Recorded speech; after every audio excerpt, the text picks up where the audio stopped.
mungkin ada resistensi terhadap driver-driver kami masuk dan keluar kompleks dan lain mengambil orderan. Kebanyakan hal itu karena miskomunikasi, karena mereka sebenarnya belum mengerti konsep Gojek itu adalah misi sosial. Namun kalau insiden-insiden yang seperti kalau kriminal, masalah kekerasan dan apa-apa itu langsung kita bekerja sama dengan sangat erat dengan pihak polisi yang akan langsung memproses secara hukum. Tidak setuju dengan adanya Gojek karena memang itu tidak diatur dalam undang-undang. Sementara yang lain, angkutan umum yang lain harus mengikuti aturan-aturan itu. Pak Ahok itu kan orang pinter, ya. Pak Kapolda itu juga orang pinter, ya. Pejabat-pejabat itu orang pinter, ya. Mereka tahu aturan, tahu undang-undang. Kenapa mesti dilanggar? Jangan kita berbicara kebutuhan lah, ya kan? Kebutuhan itu bisa diatasi. Mari kita sama-sama mengatasi kebutuhan itu seperti apa. Yang penting ojek itu menurut saya lebih banyak ada ojek daripada motor pribadi. Karena ojek kan jumlah ngangkut orang kan. Daripada kamu masing-masing pakai motor, lebih macet. Nah saya pakai ojek, kamu mau habisin semua ojek. Organda asal ngomong aja, urus tuh bus kamu tuh, yang suratnya nggak beres. Masuk keluar nggak beres, jalur busway. Ya, kontroversi Gojek versus ojek konvensional ini masih ramai dibicarakan di ibu kota. Dan sampai ini ada kejadiannya pada kemarin itu ada dialog masyarakat kreatif dengan Presiden Jokowi. Dan Nadiem Makarim selaku CEO dari Gojek ini mewakili programmer atau enggak masyarakat IT ya yang ada di dalam dialog itu. Kemudian Presiden menanyakan bagaimana ini masih ramai nggak soal ojek versus Gojek begitu. Nah, di sini Presiden pun juga memberikan pendapatnya. Katanya Pak Presiden ini seperti ini. Dia meminta pelaku industri e-commerce untuk membuat aplikasi penunjang seperti Gojek untuk petani dan nelayan. Misalnya membuat aplikasi cuaca, aplikasi di mana letak ikan yang paling banyak. Nah, ini kalau kata Presiden pesannya kepada programmer-programmer nih yang ada di sini. Kemudian juga sampai saat ini nih juga masih banyak ya penolakannya karena memang tadi juga sudah disebutkan di beberapa titik di ibu kota itu masih juga pangkalan-pangkalan ojek tidak mau menerima ada Gojek yang mangkal di situ. Yang juga ramai dari Gojek ini ada memes yang selalu diupload nih rata-rata nih hampir setiap harinya sepanjang seminggu 5 hari terakhir ini. Ada perempuan cantik sekali mengenakan seragam Gojek. Dan ini kita semua mengira bahwa dia adalah benar-betul pengemudi Gojek. Sampai ada yang bilang nih, katanya ini salah satu kameraman saya bilang, saya nggak mau naik mobil aja, dia mendingan naik Gojek tiap hari kalau supirnya kayak gini. Sebenarnya betul atau tidak sih perempuan cantik ini adalah pengemudi Gojek? Kami sudah tersambung melalui sambungan telepon bersama Eugenie Patricia, seorang mahasiswi. Selamat malam Eugenie, langsung saja kamu ini sebenarnya pengemudi Gojek atau bukan? Halo, ya jadi sebenarnya saya bukan Gojek driver ya. Jadi hal itu terjadi gara-gara waktu itu aku punya brand sendiri, namanya Puyo, itu lagi berkolaborasi dengan Gojek. Jadi kita dikasih tuh dipinjemin jaket Gojek, helm Gojek untuk kami gunakan untuk photoshoot itu. Terus saya pakai baju Gojek itu iseng-iseng aja. Terus ada teman saya salah satu ngepost foto saya pakai baju Gojek itu di sosial media dia, di page dia. Terus udah begitu doang, tiba-tiba viral aja gitu. Kamu tapi sudah sempat lihat belum yang kayak meme-memnya dengan foto kamu pakai baju seragam Gojek itu? Udah sering. Udah sering lihat. Mana yang paling kamu kayaknya bikin apa ya, paling favorit deh? Nggak ada sih.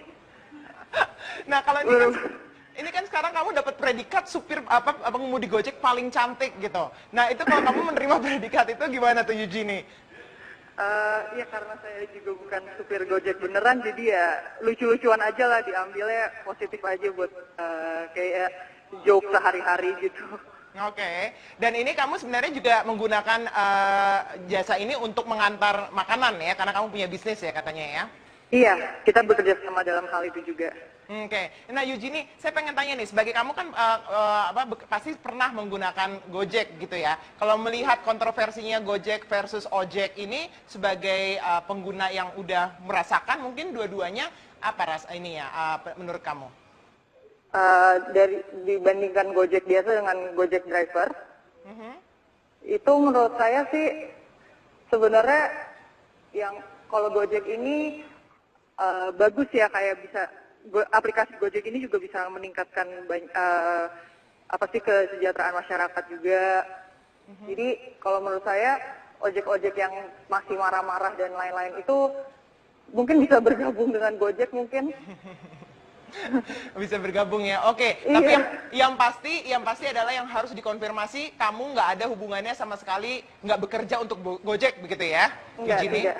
Tidak sama sekali. Eugenie, Patricia, terima kasih banyak. Dan itu tadi, jadi kalau misalnya tadi Anda sudah melihat foto-fotonya dan kecewa, maaf sekali, tapi mungkin Anda bisa langsung pesan karena dia ternyata juga jualan melalui Gojek di sana. Oke, kita akan kita lihat ini ada beberapa respon warga pengguna Gojek. Seperti apa responnya? Tahu kan jaraknya berapa, bayarnya berapa, jadi lebih enak gitu. Terus nggak repot juga dari handphone. Sangat membantu karena jika menggunakan kendaraan umum konvensional kadang-kadang suka kejebak macet dan biasanya akan memakan waktu lebih banyak lagi begitu dalam perjalanan. Pasti lebih murah dan lebih nyaman. Mereka lebih menghargai customer dan kita nggak perlu nawar-nawar sih ya.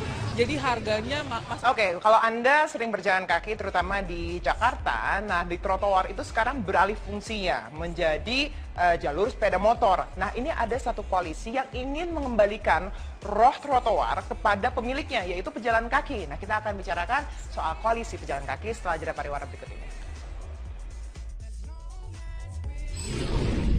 Saya jadi pejalan kaki di Jakarta. Merasa terganggu sama pedagang-pedagang mobil suka terawat-terawat gitu. Fasilitas pejalan kaki itu sangat minim. Banyak yang udah nggak terawat. Motor kadang-kadang bolong, jalannya harus lompat. Motor yang naik ke trotoar Benar-benar nggak nyaman banget nih. udah merusak banget. Kalau motor di trotoar, kita sebagai pejalan kaki harus gimana?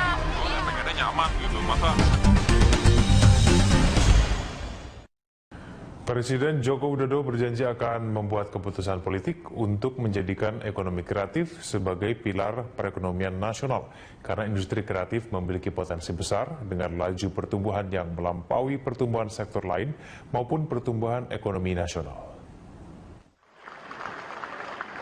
Presiden Joko Widodo begitu terkesima menyaksikan pertumbuhan ekonomi kreatif yang mencapai 5,6%. Dengan kontribusi dan nilai tambah yang makin nyata setiap tahun. Karena itu Presiden langsung mengikat komitmen dengan para pelaku industri kreatif untuk menjadikan industri kreatif sebagai tulang punggung perekonomian nasional. Komitmen pengembangan industri kreatif yang hendak direalisasikan Presiden Jokowi antara lain membuat regulasi baru untuk meningkatkan kualitas perfilman Indonesia. Presiden juga berjanji untuk membuka peluang investasi sebesar-besarnya di bidang e-commerce. Sedangkan di bidang industri kreatif lainnya seperti teater dan seni pertunjukan, Presiden meminta pihak swasta untuk ikut membantu pembangunan gedung teater. Untuk masalah infrastruktur, 55% penyebaran bioskop di seluruh Indonesia itu terpusat hanya di Jawa Barat dan di DKI Jakarta. Kita harus bersaing merebut layar juga dengan film-film impor. Film festival itu Pak, kontribusi ekonomi besar. Transfer knowledge-nya jelas, edukasi ke publiknya jelas. Keragaman pun yang sudah ada di berbagai daerah ini, semua juga harus didukung. Kesimpulannya Pak, ditunggu intervensinya. Saya kira tadi yang Luki sampaikan kepada saya catat dan saya tidak ingin menyampaikan banyak, tetapi akan kita siapkan regulasi-regulasi, aturan-aturan yang mendukung, baik untuk memperbanyak toko tadi, dan saya yakin dengan pasar kita yang sangat besar sekali, ini akan sangat menarik bagi investasi untuk memperbanyak toko bioskop. Selain menerima masukan para pelaku industri kreatif, Presiden Joko Widodo juga mengimbau anak-anak muda Indonesia untuk menggiatkan kreativitas menjadi gerakan ekonomi nasional. Presiden berjanji akan membuat pemetaan yang jelas dan peningkatan semua potensi industri kreatif dengan target yang terukur dalam 10 tahun ke depan. Tim Liputan, Berita 1, Jakarta.